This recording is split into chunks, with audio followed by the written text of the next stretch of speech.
আজ থেকে দক্ষিণবঙ্গের জায়গায় জায়গায় বৃষ্টি হওয়ার সম্ভাবনা।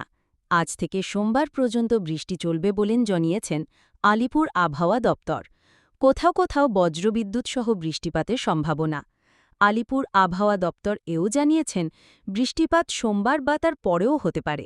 গতকাল থেকেই দক্ষিণবঙ্গের নিম্নচাপ সৃষ্টি হয়েছে।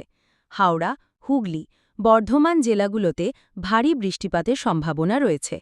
গতকাল থেকেই সূর্যের মুখ দেখা যায়নি। এই ভারী বৃষ্টিপাত সোমবার বা আরও বেশি সময় ধরে চলতে পারে বলে আশা করছেন আবহাওয়া দপ্তর। এই ভারী বৃষ্টিপাতের সঙ্গে ঝোড়ো হাওয়া বইতে পারে কোথাও কোথাও। কিছুদিন আগেই নদীগুলোতে জল ছেড়েছে, আর এখন এই টানা বৃষ্টিতে কোথাও কোথাও বন্যা পরিস্থিতি তৈরি হতে পারে। প্রশাসন থেকে জানানো হয়েছে, চারিদিকে নজর রাখা হয়েছে।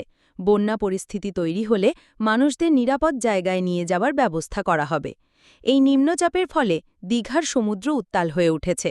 পুলিশ প্রশাসনের তরফে থেকে জানিয়েছেন, এখন পর্যটকদের সমুদ্রে নামতে দেওয়া হচ্ছে না। পরিস্থিতি স্বাভাবিক হলে আবার সমুদ্রে নামতে দেওয়া হবে। আরও আপডেট পেতে আমাদের সঙ্গে জুড়ে থাকুন, নিজেকে সুরক্ষিত রাখুন।